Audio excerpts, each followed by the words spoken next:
CIN presents Perspective with Ronnie Thwaites.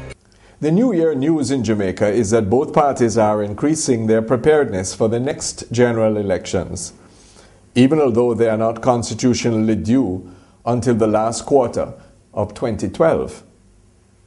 Oh yes, there is the small matter of the overdue local government elections, which, as has happened repeatedly in the past, have been postponed on the flimsiest reasons, trying to conceal the fact that the political administration is understandably afraid of going to the people at this time. But there are three big problems in the feverish run-up to any elections in Jamaica. The first is the gathering and the expenditure of huge sums of money, often by any means possible. We see it happening before our eyes in the roads, in the works, and the infrastructure programs presently underway. Constituents who are starved of work and short of food welcome elections, and they savvily bid up the contestants one against the other. Election money provides the oxygen which sustains life in many depressed communities. But this is largely a waste, and while providing a little relief, it increases the dependency relationship and has no developmental potential. And a second ill effect of prolonged campaigning is that it becomes almost impossible to achieve consensus between the political parties during this period. The harsh tribalism, which has resurfaced during the last 3 years, becomes dominant to the detriment of the people's interest. This mood injects what happens in Parliament. It certainly taints public discourse in the media.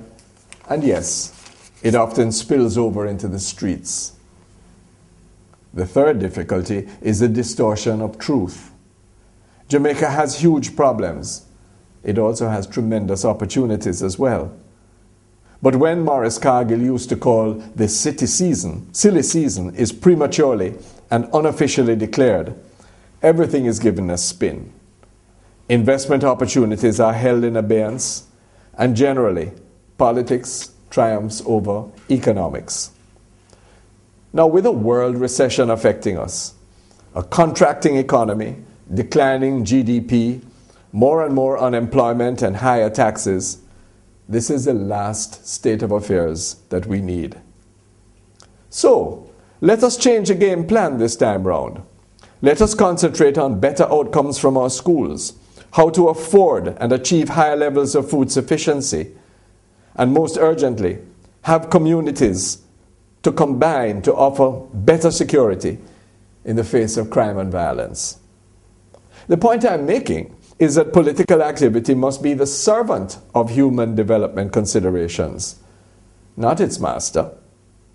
And there are all kinds of useful laws we can improve on, new policies which can be implemented, new canons of behavior that we the people can adopt, which can improve the life of ordinary Jamaicans without costing a great deal. These are the things we are to put center stage right now. Now, as one involved as a candidate in the democratic process, I honor its traditions. Jamaica's record of consulting and respecting the will of the people is far better than many other countries in the world, and we are to be proud of that. But we must do so in a manner that serves our interests. An election campaign of extravagant length and expense serves no one well, but once begun, becomes a self-propelling juggernaut. It's not too late for reason to prevail. That's my perspective. I'm Ronnie Thwaites. That's Perspective with Ronnie Thwaites.